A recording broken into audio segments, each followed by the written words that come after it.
You haven't got any F's or C's you need to say before we start the family show? I'm fine, thanks. Okay. I am the Zen Master. I wish I could dunk my toes in this tea, though. What? Yeah, pretzel. Right. Welcome to the show! I was going to say I made him drop his pretzel, but that sounds awful. Okay. Hello! This is a podcast about music. Yeah. Well, I mean, how many episodes has it been now? Well, yeah. I think we've established the format pretty well, haven't we now? Yeah. Reasonably so, yeah. We do 8 or 9 songs each episode with some sort of connection, however loose or strong it is. And yeah, we're just here to enjoy and share music with people. So we are doing songs with the connection of today. Science and technology. Yes. Well, it's exciting stuff, science and tech. It's important. a broad topic, though. It is, yes, absolutely. So we had to be quite creative with our choices on this one. I think we've managed it. Yeah. Looking at the titles anyway, it's my turn to start. Oh, is it? Oh, fine, whatever. I'll have to get a go sometime. Of course, yeah. So what have we got to start off? I'm starting with one of the superior sciences. Okay. Chemistry. I think we were going to say one of the superior artists on this list. Yeah, chemistry. Possibly. Okay. Chemistry, okay, fair enough. Now, obviously, chemistry is very important. It Without is. Chemicals, there'd be nothing. No, absolutely not. Yeah. To quote Professor Brian Cox, we're all made of stars. Exactly. Moby also has a song called We're All Made of Stars. Oh, yes, he does. Which was very closely going to be featured on this list, but I found a better song. Sorry, Moby. Yeah. You didn't put it in our Space and the Universe show either, did you? No, because there were better space songs. Yeah. I do like it, though. Sorry, Moby. Sorry. Don't worry, he's not listening. He's not. No. Not sure anyone is. Hello. That's this video I saw once. It was a guy talking about James Rolfe from Cinemassacre, who plays AVGN, the nerd. Oh, yes, yeah. His band Rex Viper, who a lot of people aren't fans of. Such a good name. And he was talking for a moment about how the guys were all like kind of, middle-aged sort of dads, like playing this sort of music, Mm-hmm. And there was a moment where the guy said, I don't have a problem whatsoever with people going bald. I love Moby. Yeah. Well, anyway, this song is not by Moby. It's not. This is a song by Interpol. Yes. I've not listened to much Interpol, but what I have heard I do like.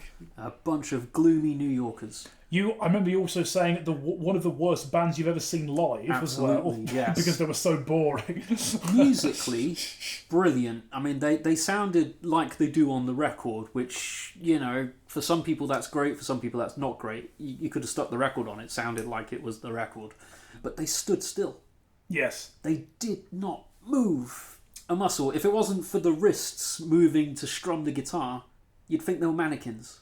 Yes. However, great band, great songs, terrible performance. So do you think they were a step up from Kraftwerk in terms of live shows? No, I think Kraftwerk do it better. They at least turn in unison. Oh, do they? Oh, Yes. okay. I didn't know that. Fair enough. Okay. They move. They move more. But this song was great. I remember this being premiered on MTV when it first came out as well. And it was a very lavish stage production that they had. Lots of lights, but they were still just stood still. Very good. Okay. So this song is off their third album, which I don't think is one of their more popular ones. Yeah, okay. And it's called Rest My Chemistry. Okay, I've never heard of it. Here we go. It starts off with a very twinkly, quiet keyboard. It is there, I promise. Now, I've got this album. what chemistry is he talking about? Because, better living through chemistry means you have a better life through all the pharmaceuticals and drugs you take. So is he taking a break from the drugs? Is the chemistry his body itself? Does he just need to go to sleep for a bit? I mean, yeah. That sounds like a really a scientific way of saying deceased, doesn't it? Oh, maybe, in a state of rested chemistry. Oh, God. It's a bit cold. Yeah. Yeah, with the way the lyrics go and the fact that it's got this kind of dreamy sound, I make it think he just needs to go to sleep. Possibly.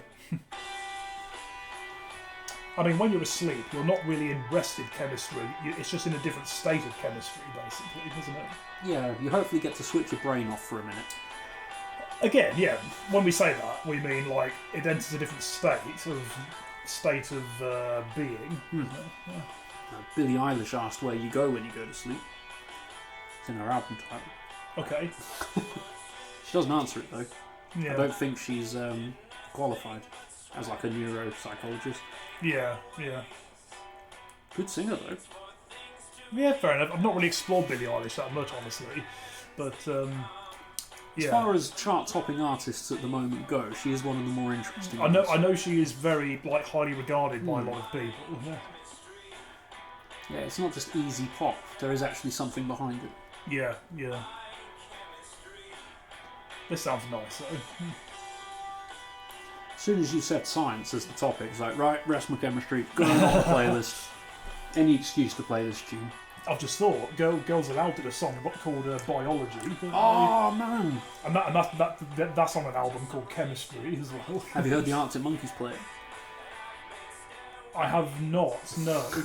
but you know what? At work, I did see on this BBC playlist on an episode of a show on the Sounds, app or whatever. There was an episode that just focused on live lounge sessions. Oh yeah. And for something that was listed, which I've not listened to, was Arctic Monkeys covering Love Machine. Oh, that's actually the song. I got the wrong tune. Oh, okay, fair enough. But yes, it is an amazing feat. Is it? Yeah. Okay, fair enough. Because that song is good, to be fair, the original one. Yeah. I mean, the live lounge, I don't know what it's like now, but it always used to be this incredible source of bizarre cover versions. Yeah. There were some really good ones. Arcade Fire did Harry Styles, and it was an amazing version. Yeah. There used to be this, I don't know if she's still around, there was a musician called Little Boots. So, I mean, I think she's still alive. But... Oh yeah, still alive, but I mean, is she still active, I mean, musically active, maybe, possibly, but I don't think she's not in the mainstream so much. Really she covered JLS, the boy band. Yes. In the live lounge, doing a song called Beat Again. Oh yes, I know that's another song. I find the JLS one incredibly irritating, and I can't stand fair it. Enough, yeah. But she turned it into something else. It became this kind of electro pop. Thing with really heavy emphasis on the synthesizers and drum machines, and it was a totally different tune, and it just worked. Before we started recording this evening, we were talking about I started talking about hated songs, and you mentioned one or two, didn't you, as well? I mean, there is one that just made me think of. You said you hate Beat Again. One that I don't know whether hate is a bit strong, but I really, really don't like it because it's so bland and boring for me, and that's Walks Like Rihanna by The Wanted. Because I think I almost feel like the chorus of that track, I almost feel like it's the least amount of melody I've heard in any chorus of any song, almost. Also, is Rihanna really known for her walking? I think there's other things she does that are more interesting. Yeah. Because isn't she in music somehow? Am I making that up? She might have sang a few notes. Yeah. Does she play on on an album or something? I can't remember. I think she's a phenomenal guitarist. Okay. Yeah. Anyway, Interpol. That is a nice song. That is a nice track there. Yeah. For them, that's quite chilled. Yes. Their first album, particularly, they kind of came out the gates with something that sounded like a modernised version of Joy Division. I was going to say their sound is quite post-punk, really, isn't it? But that's nice. Yeah, and even on that album, they got songs like the Heimlich Maneuver. I was going to say it's not actually called that. It's called the Heinrich Maneuver, so it's spelt incorrectly. But it's a phenomenal song. It's a good song. Yeah. That one's actually really catchy, but. Yeah, so for them that's a bit of a different, slower sound, but they're quite a dynamic band. Their first two albums matter a lot to me, because when I first picked up a bass guitar at a jam session, I got shown how to play a 12-bar, because it was a 12-bar blues house band. Mm-hmm. But then I took the bass away to learn to play it properly, and I wanted to play other stuff that wasn't the blues. And Interpol were very, very well regarded as a bass band. Their bass player for those first three albums was just incredible. So I learned all three of their albums back to back. Very good. Excellent. Whether I could still remember how to play them now or not, I don't know. But they hold a very special place in my heart. Fair enough. Yeah, I should listen to more of that band. Yeah, I know a couple of songs and I've got one or two albums, but yeah, what I've heard is very good. And that's a nice track that you played there. Well, we're moving on now, are we? We should move on, yeah. Well, we've played this guy before, haven't we? We have. So this is a guy called Oakenfold, Paul Oakenfold, featuring Ryan Tedder. Ryan Tedder's from One Republic, in case you didn't know. Oh, okay. And this track's called Switch On. Yeah. If you have machines, they need to be switched on, don't they, at some point? It tends to help, yeah. Yeah, exactly. Yeah. That'd be a good invention. A machine that you don't have to switch on to make it to have it work. The Doomsday Machine. That should not be made. Actually, don't make that one. If you're listening and you have the means, don't make the Doomsday Machine, no. Just listen to music for now. But yeah, I've said before, this album, the album's called A Lively Mind. When it came out, critics basically, thought it was a bit shit, basically. But I genuinely love this record, honestly. I love dance music. And this album has a very guitar rock influenced sound to it. And this song is a very good example of that. I found it's a very good driving album as well. When you're on a long drive somewhere, it's a good album to listen to for that as well. Okay. But yeah, there's some kind of James Bondy sounds, there's bassy sounds, there's guitar riff sounds playing in this song. So yeah, I think you'll enjoy this. Yeah. Last time we talked about this guy, hang on, switch on.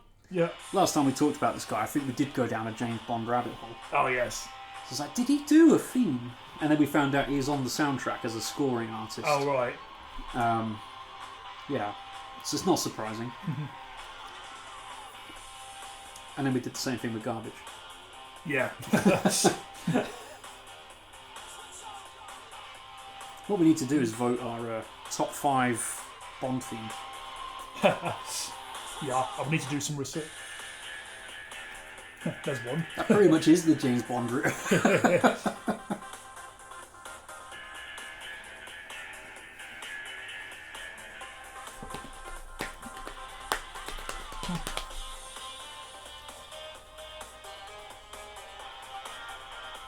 That's nice. So there's singing on here if One Republic's there, yeah? There's not much in the way of vocals. Ah, okay. So I don't know whether Ryan Tedder probably plays guitar on here, perhaps. Because I'm sure he does play guitar in One Republic. So yeah.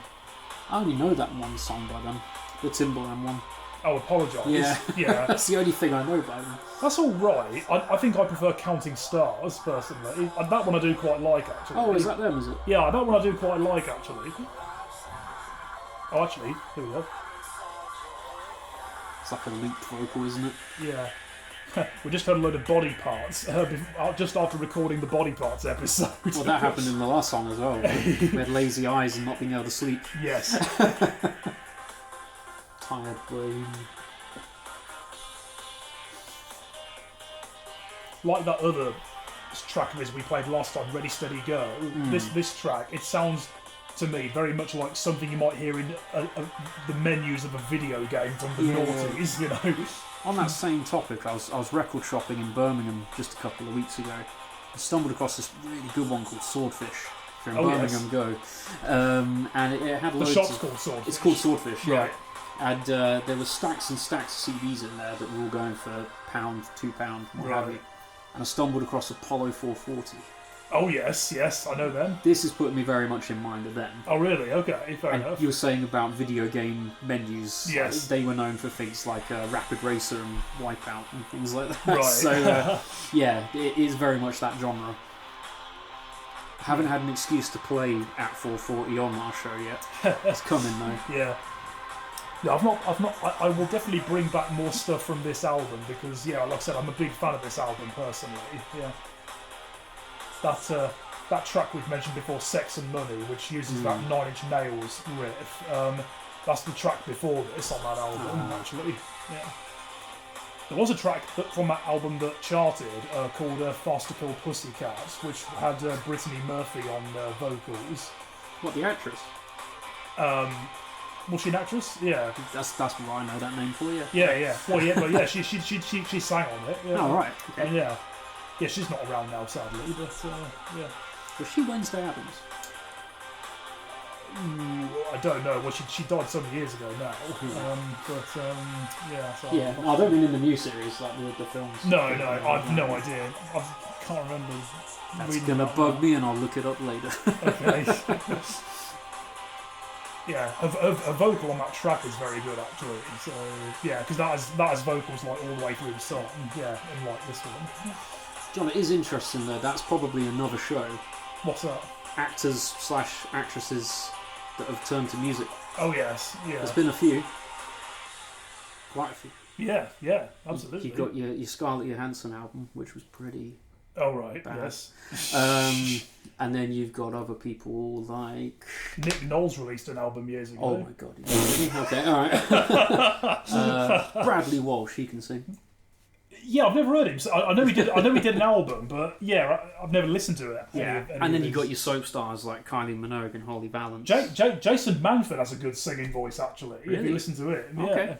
Yeah, that sounds like another show. And it's not. And it's not like a kind of crooner sort of voice like Alexander Armstrong kind of has. You know, he actually has a good sort of sounding, voice. What is it with daytime TV presenters becoming Rat Pack? What is that? That seems to be a trend, I'm not sure Jason Manford's normally associated with daytime TV, but okay. Well, on the subject though, so that is a future episode. But on the subject of TV film stars becoming singers, yes, this is a song from a film. Great. Sung by the actor. Okay, great. And I think it's the first time I've probably 100% done a comedy song for this. Ah, okay. So, this could have gone in our space episode, but I feel like it's got far too many facts and figures in it to just be about space. This is very scientific, this song. Okay, great. So this is towards the end of one of their movies. This is Monty Python. Right. Okay. And the song is called Galaxy Song, which if you haven't heard it before, you're in for a treat. Which movie is this, sorry? Meaning of Life. Oh, is it? Yeah, okay, fair enough, yeah.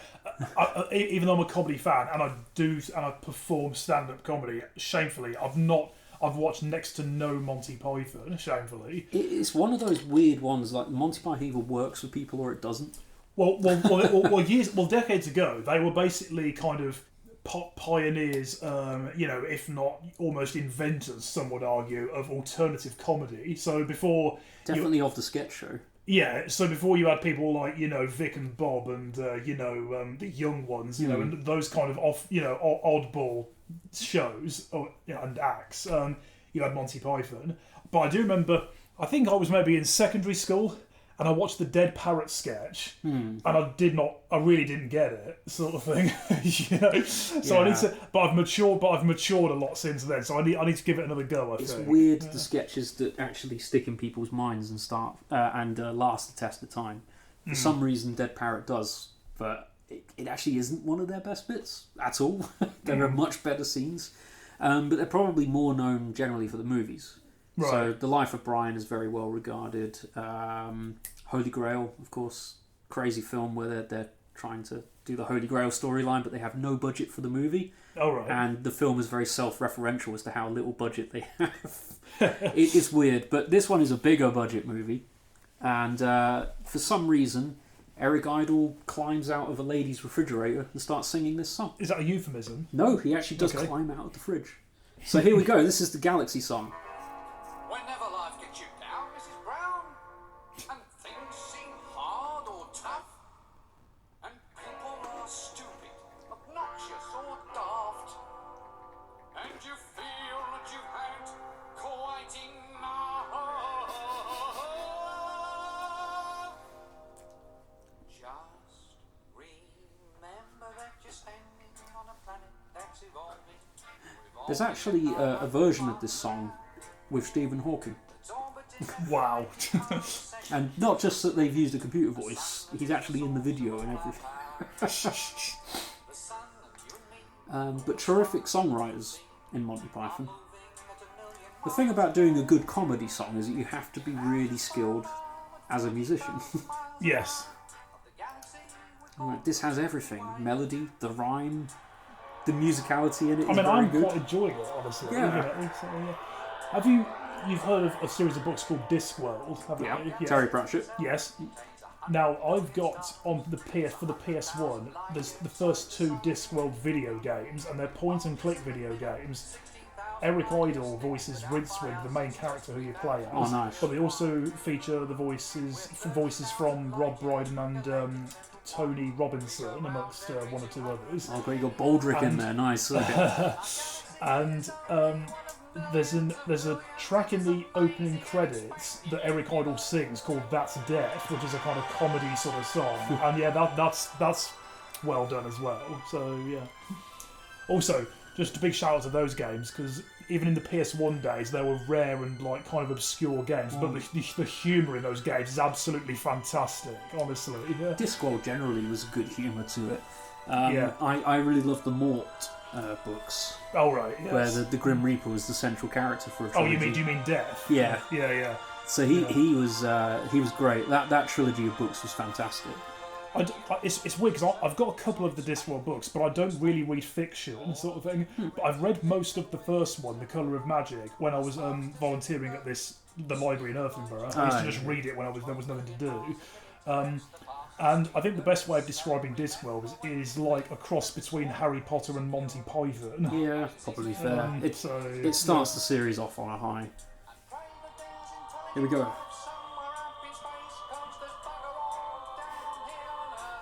Oh, I remember that line somewhere. Yeah. Yes. So that's the end of it. That's the end of the song. Yeah. Pray there's intelligent life out there, because there's none down here. that was good. That was a nice track. There was a thing. Nice listen. There was a celebration of Monty Python. It was like the 50th anniversary or something. And there was a live stream of a theatre performance they were doing into cinemas, and I went to watch it, and they did that song as part of it. Nice. And the whole audience was loving it. And bearing in mind we weren't in the theatre, we were in a cinema watching the theatre. Everyone was joining it. It was really weird. I've never had that in a cinema. But yeah, to be able to do a comedy song, you have to show that you are an amazing musician, an amazing lyricist. And in that one, they managed to pick fun of that whole variety show concert hall song and actually make it kind of offensive but incredibly educational at the same time. It's such a bizarre song. Yeah, it was a nice listen, that. Just to go off another tangent, I've just remembered something. Okay. You know, earlier I said, what if someone invented a machine that you didn't have to switch on for it to function? Yeah. Well, I just remembered, were you a fan of Robot Wars? Yes. Good. So you probably remember. I mean, I'm sure someone's probably listening who was a fan. I still love that show. But basically, the way the robots worked, the way the rules worked, was they had to have these removable links in the robots, so that when you plug the link into the machine inside, then it starts working. But for safety reasons, when you take it out the arena, you unplug it so it can't accidentally go off or cause any harm. Basically, doesn't start axing the crew to death. Basically, yeah. But the reason, part of the reason that stuff came in, I think, was because in series 1 or 2 there was a robot called Disruptor, which had this weird thing where supposedly, according to what I've read, it had this weird thing where it always had to be switched on for some reason. And there was something happened in series 1 where Jeremy Clarkson, who hosted the first series, nearly got injured, basically, because something suddenly went off, Wow. And that kind of started that removable link stuff off. I'm more concerned that they'll bring the series back and you'll have AI robot wars. Wow. And then they'll escape and they'll fight us. I don't know why they cancelled that show again, because it was so good when they brought it back with Dara Bree, and it was really good. It never stopped being popular. Similarly, something really funny, in Series 3 there was a machine called Max Damage, who was only in one battle that it just lost because it just didn't move, basically. And it wasn't because the robot was built badly or there was bad engineering or anything like that. They just forgot to plug the link in. Oh, man. Right, now next song, before we go off on for too long. The Computers. These are an indie alternative rock band, basically. I like the title of this song. Disco Sucks, yeah. It's called. I like disco, honestly. I can't remember how all the rest of this album goes, but I remember it being a great record that this album's on. The words Disco Sucks are in the title of the album as well. It's a nice bit of indie alternative rock, and I think you'll enjoy it. Hit it! Ooh. Calming guitar riff. Oh, organ, I like that. I don't know why, but that melody that plays all the way through, it just sounds like something I've heard somewhere on TV or somewhere before. Do you know what? It has a familiarity to it for some reason. I don't know why. That sounds like a very typical 60s garage rock riff to me. Okay. Something like the Milkshakes would have done. Or Kingsman. Something like that.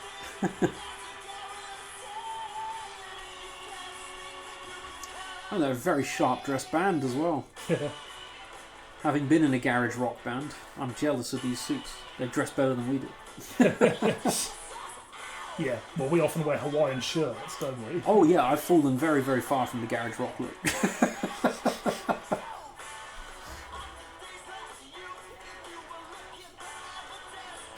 Yeah, unless you formed a garage rock band called the Hawaiian Shits or something.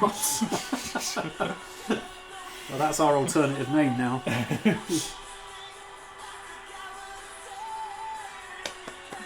Yeah, I've got a couple of their records. Like I said, it's been a quite a long time since I heard this album, but I remember it being a great album, this one. Yeah, I mean, if this is anything to go by, yeah, I'm definitely going to have to dig this one out. This song in particular, I remember.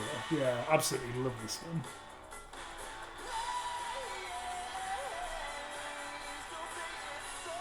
Like I said, I don't know why, but that riff just sounds like I've heard it on TV, or that you might have heard it somewhere else, before. Anyway, but yeah, it's great. I really do just think it's very heavily influenced by that early sound. It's the kind of thing like the Hives would do as well. Yeah, except a little bit slower than the Hives normally do. Oh yeah, they're very high energy bands. Yes. The Hives are a bit more punky with their style, but I like it. A straight rock song about how disco sucks. Yeah, I can get behind that message. I do like disco, really. Every genre has its moments.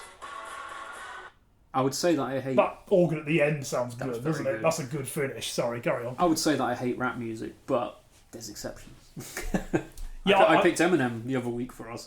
Yeah. I don't really listen to hip hop. I'm not really a fan of hip hop, but there are hip hop songs I do like. Like I love Gangsta's Paradise, for example.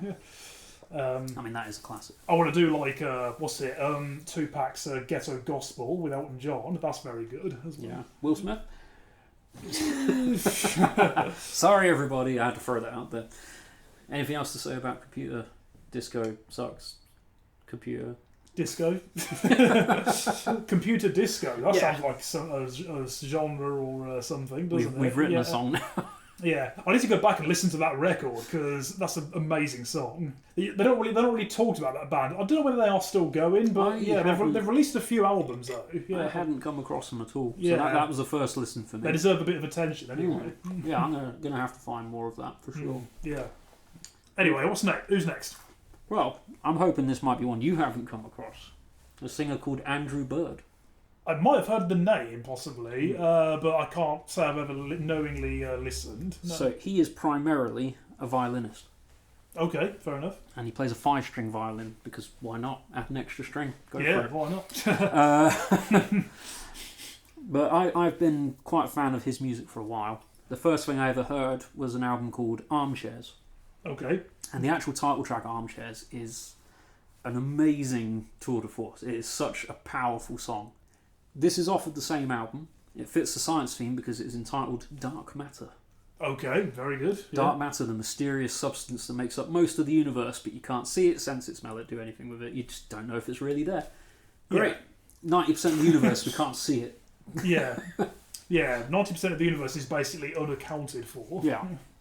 So Andrew Bird has taken the concept of dark matter just to make a song about stuff that you don't really understand. Great. So here we go. Let's not understand it. Oh yeah, he whistles as well. Oh, okay. But yeah, phenomenal musician. He's had a couple of albums recently that were like a pair. So you had inside problems and outside problems. And they were a perfect marriage of albums. They worked really well together. But it really showcased his violin playing incredibly well, to the point... This is quite guitar heavy, this album. Mm-hmm. But those newer albums, hardly a guitar in sight. It's just all made on the violin. Even the bits you think are picked guitars are him playing the violin, but picking it. Oh, wow. Okay. And it was actually a great source of entertainment for me during the lockdowns, because he used to do Instagram concerts. Oh, right, okay. Just set his camera up on a tripod while he was writing a new song, and you could just watch him do it. That's a good idea, actually. Like, yeah. But I love that lyric at the start of the song. He's obsessed with the game Operation because he threw away his action toys. Fair enough.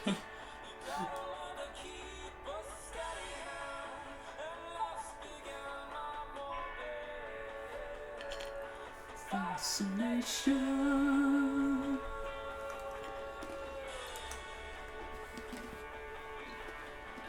I suppose another sort of science time with this one is that I was listening to this song as I went to the Space Centre in Leicester. All right, okay. I was just walking around the exhibits with my headphone and listening to this.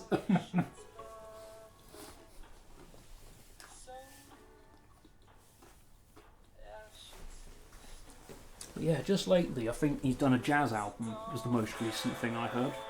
Yeah. It's him and two other musicians who are solo artists in their own right. They just did this Andrew Bird trio.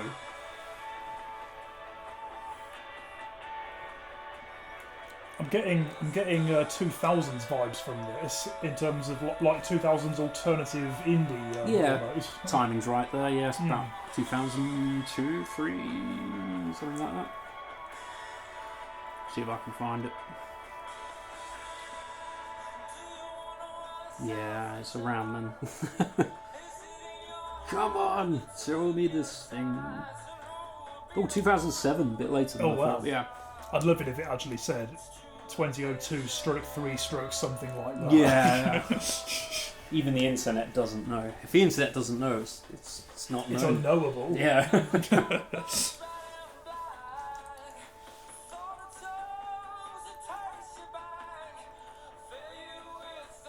Yeah, it's nice. It's nice to listen to this. Hmm. But you say this is a bit different to what he often kind of does. I mean, he changes between quite a few of his albums. He's a king gizzard, is he? Yeah, he's a bit of a chameleon, yeah. So he's been jazzy, he's been very country at times. Okay. This is indie alternative. He shot someone? The sheriff. Fair enough. So yeah, I was saying jazz, country, this. One of his earlier EPs before he was releasing big albums, there's an amazing video of him on YouTube where he's doing live looping. Okay. So before that became like, the whole Ed Sheeran big, everybody has a loop pedal, he was doing it as well. But he's sitting there and he's sort of strummed his violin a little bit just to make some basic noise, and he's basically doing like beat poetry over the top of it. Oh wow. And you look at it now, hearing this and his newer stuff, and you think, it's the same guy. It's so different. But as you'd expect, done incredibly well. Yeah, great, awesome.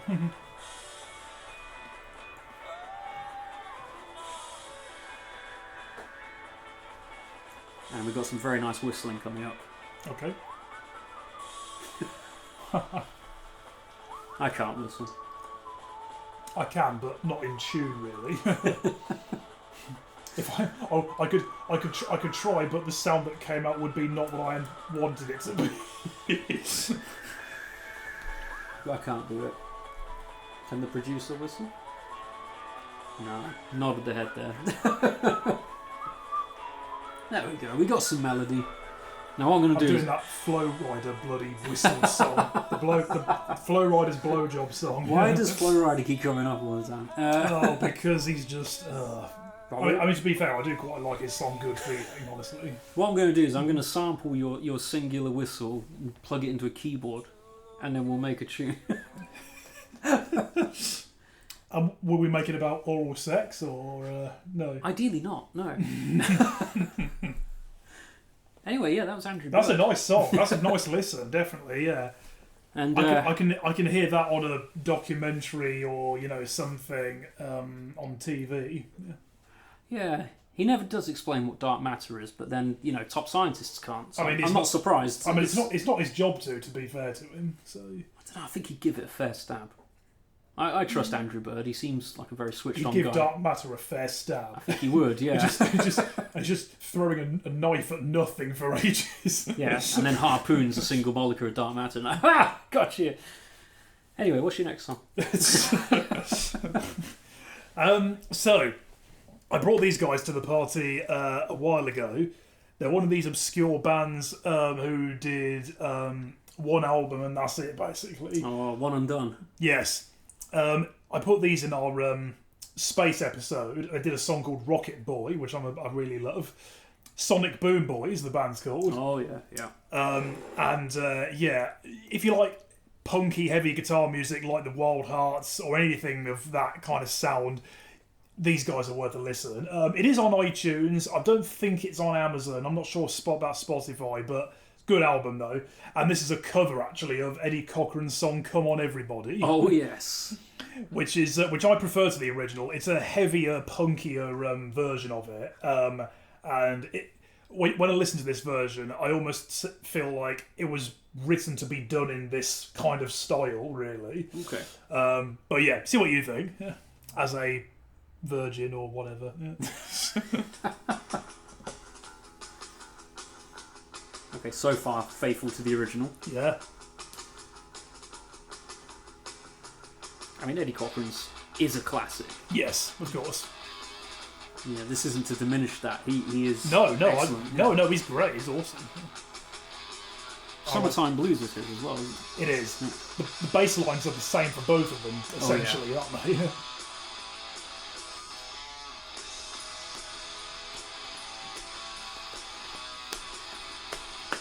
I think the vocals in this are very good. Of course, the other thing about Come On Everybody, that riff is from the original version. Yes. It's the template for punk. Yeah, you could say that. A lot of those early punk songs have that riff in it. Right. Exactly the same. Yes.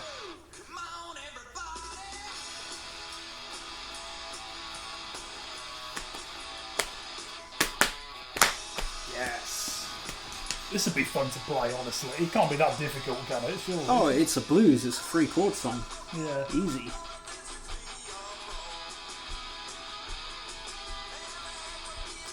Now, I know you have heard it, because I gave you a blast of it. Sid Vicious does this song. Yes. The Great Rock and Roll Swindle, one of the weirdest movies I've ever seen. How do you have a film about a band and the band aren't even in it? Weird. But he does a surprisingly good job. Yeah, bloody swindlers.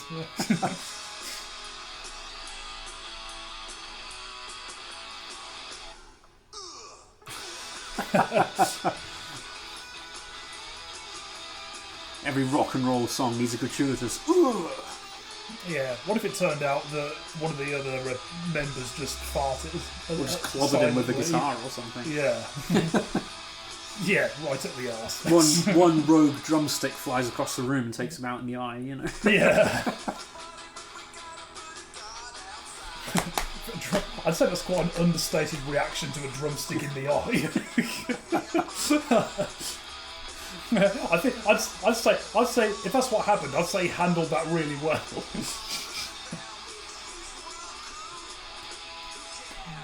I can't remember who it was I saw, but there was a video that came up on my reels the other day. I think it was either David Bowie or Morrissey. One of them was playing a concert and someone flicked a cotton bud from the audience. And it got him straight in the eye. Oh no! Just mid-song. Oh. He sort of turns around from the mic, it rubs his eye a bit, and then just goes straight back to the song. But he's giving the evils to the person in the crowd. I'm pretty sure it was Bowie, actually. Oh, that's like the least rock and roll thing I've ever heard. There's two big questions that come from it. Why are you flicking a cotton bud? Yes. And why at the artist mid-song?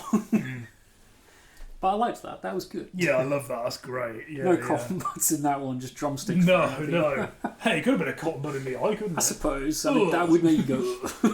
Have I told you that incident that happened with Ian Anderson from Jethro Tull and someone threw a rose? Have I told you that? No, I don't think you have. Right, so I read this on Wikipedia's page that covers a load of bottling incidents, as they're called. You know, like 50 Cent at Glastonbury.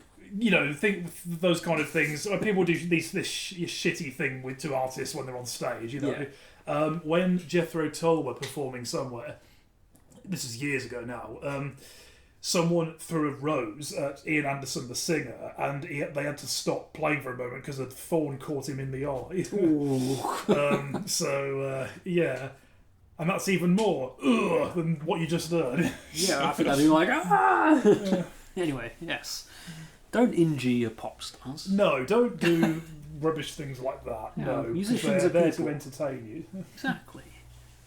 Speaking of which, what's next? What's next? Now, I only listened to this song for the first time today. Oh, hello. Because I knew about the album, and it fits our topic perfectly. Very good. In two ways. Oh, I think I know what it is. Aha. Because I've seen the artist.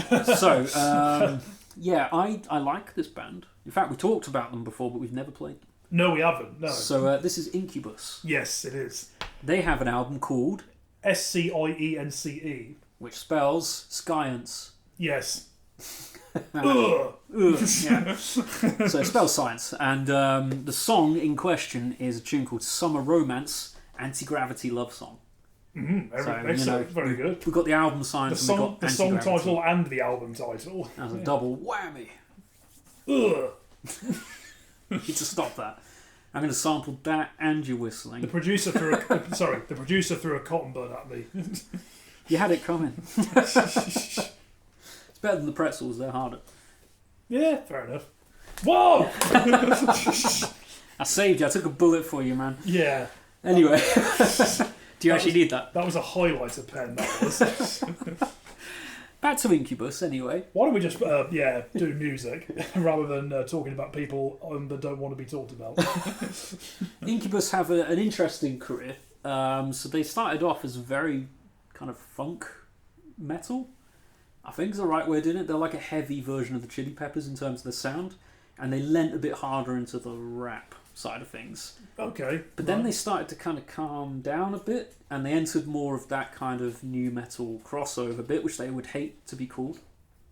But they fitted in very well with it. Things like Wish You Were Here, Nice to Know You. Possibly, yeah. So that was the next album after this one, but that was where they really found their audience. But this album was better.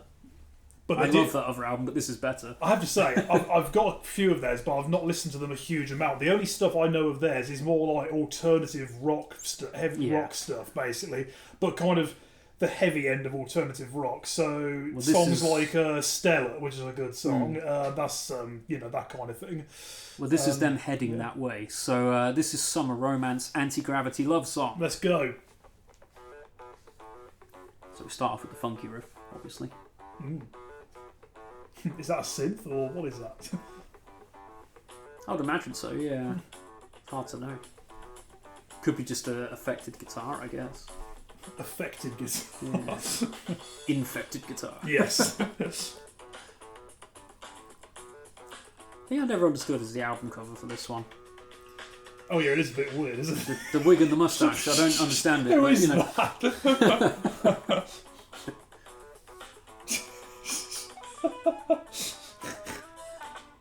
I never actually thought how random that album cover is. But I know we always tend to talk about this a lot with the artists we pick, but the musicianship on this is incredible. There's all sorts of influences going into here. The funk and the jazz stuff is there. Yeah, very good. Again, like that early new metal stuff, they're one of those bands that had a turntablist as part of their lineup, and he gets some work in on this record as well.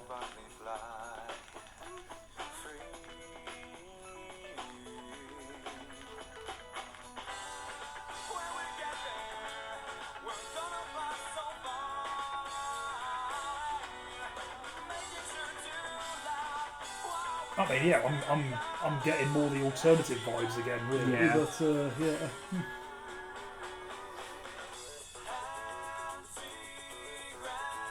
But yeah, Incubus are still going strong, and like a lot of bands, they've done their anniversary release of their big albums. Yeah. But unlike a lot of the bands, they re-recorded it. Right, okay. So, they're like, yeah, this album's been out for 25 years. We've done it again. And it is like a reworked version of the whole album, because the lineup's changed of the band. So, right, okay. Yeah. And, it's a different listen, but very good. Yeah, is it as good as the first one, do you think? Yeah. Okay, fair enough. So, a waste of time, basically. Well, no, it's as good as the original, but Yeah, different. That's alright. Yeah. Yeah, I've got this album actually, the original one. Yeah, you know what? That's some people will call this blasphemous, but even though I'm a big music fan, one thing that I'm not really too bothered about in terms of like, I want to listen to this, is new versions of songs, kind of thing. Okay, Re-records of songs, or acoustic versions of songs, or even like live versions of songs, like live albums. I'm not really that bothered by, sort of thing. Yeah, there's lots of times where it can go wrong. If there are live versions of tracks that there aren't studio versions of, then I'll listen to those. I'll grab those, but. I can Albums think of some really good, disastrous versions of what you're saying. Or like demo versions of tracks, again, I'm not really that bothered, There's already too much to listen to, Yeah. My two examples of truly disastrous reworkings or re-recordings. Oh, yes. I'm looking forward to this. We talked about them last time, U2. Okay, right. So they did like a best-of where they reworked their hits. They re-recorded them. Oh, I think I saw that on iTunes, actually. Yeah. What a way to ruin your legacy. They sounded terrible, the reworkings. And then another one is Placebo. Oh, really? Okay. So they had a song on their first album called Teenage Angst that was quite a big single. Right. And with a title like Teenage Angst, you expect angst. Heavy, anger, aggression, energy. It was fast, it was upbeat, distorted guitars. Yes. It was great. It was Placebo being Placebo. Yes. So then they do a reworked version of it a little bit further down the line, where it's just the singer on a piano, really slow. Right. And I want to kill myself before the song's finished. It's awful. So, a different kind of teenage angst, in a way. Yeah, but it's just, the version of the song is just not enjoyable in any respect. I'm not sure why they did it. I mean, some people would like the idea of that kind of stuff, but I get why, you and others wouldn't be so keen on it, sort of thing. Yeah.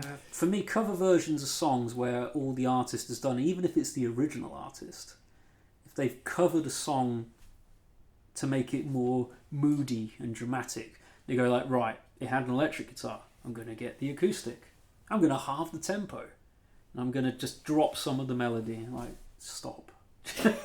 Look at what you're doing and stop. Alright. I've said my piece. We got one song left. Yes, we have. Now, this track, I was listening to it a bit last night because I don't know it extremely well compared to the others, but it is a very nice song. And I did. Sorry, that's how good it is. It means my breathing is temporarily interrupted. So I've mentioned the Wild Hearts on the previous episode. This is one of the original members, CJ Wildheart. He's had a solo career, which is still going. He's not actually in the Wild Hearts anymore. He has been in and out of that band a couple of times, but this is one of his solo tracks. It's from a few years ago. And yeah, I have listened to this album. It is a nice album. Again, if you like the Wild Heart stuff, it is worth listening to his solo stuff as well, definitely. And yeah, this song's called The Robot.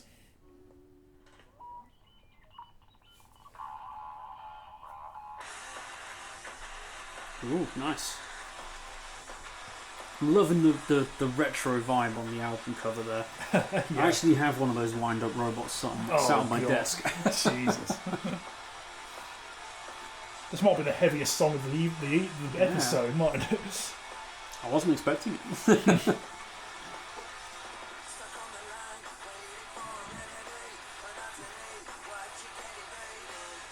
So Wild Hearts were what, late 90s, 2000s alternative? Yeah, 90s they started, and alternative like heavy rock basically. Yeah, more hard rock really probably, but yeah.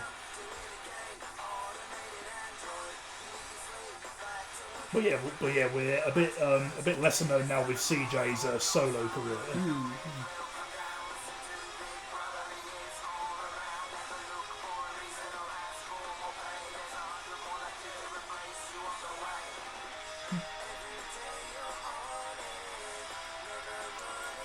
That was unexpected. That was a very melodic change. Yeah. That is my favourite bit of the song, I think. That vocal melody when that starts. That really caught my attention. I was munching on pretzels and I just stopped for a second. Like, ooh, that sounded good. That's when you know it's good. Yeah. It stops you eating pretzels momentarily. CJ, I love my food. You stop me eating to listen to that. Respect.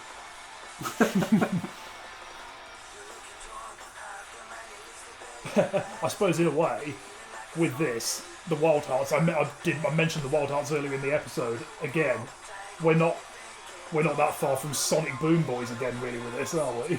Sound-wise, no. No. But, so yeah. I'm not sure what it is exactly, but I'm sure Sonic Boom Boys have some kind of connection to the Wild Hearts somehow, but I can't remember exactly what it is. Yeah. Maybe they toured together or something? Possibly, yeah, I don't know, but anyway, yeah.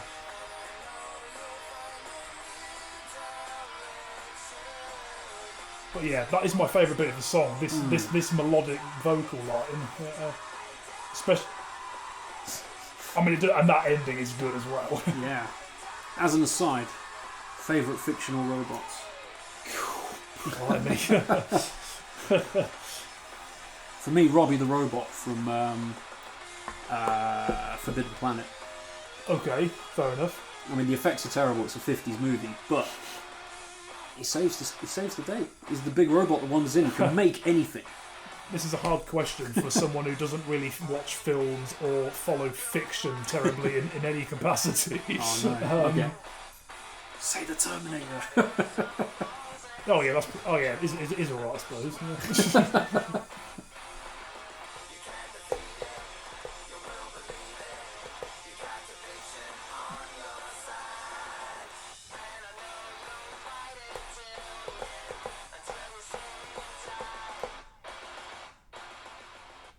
Nice. I sort of cut the end off there on my streaming, but never mind. That sounded pretty good. I think we got the message pretty much. Yeah. But yeah, that's a nice track. That's good. Yeah, that's actually the opening track from that album, actually. And the closing track of our episode. Yeah, that's quite nice, isn't it? Oh, that seems to have rounded very well, yeah. Yeah. We've done opening tracks on debut albums. Oh, we've done album closes. We have done that, haven't we? Album closes. Well, we can always revisit that stuff or something. There's so many of them. I still think we need a soundtrack episode, like movie soundtracks. Yeah, I've said before. I think a video game soundtracks episode would be good, and I very much agree with something that I've seen people suggest, which is that if these video game publishers or developers or whatever put soundtracks on Spotify, that would be so good. You know, they'd get so many streams out of that. Like, it would be so good because people love the soundtracks. You know, it's an immersive part of but how often do you get official releases of video game soundtracks? Not that often. Not as often as you used to. No, exactly. And yeah, it's a shame. But that's for a future episode. But science and technology has been a very good dive today. Quite a nice note to end on. A note on the future in an episode on science and technology. Oh, the future. There's your last. I've done far too many of that now. Far too many others. Yes. Okay, well, we need to come up with some ideas for more content. And then we'll bring them to you anon. Anon? Yeah, what's that? Sometime soon. Oh, okay. Anyway, we hope you enjoyed this, and science is good. Peace. Unless it's evil.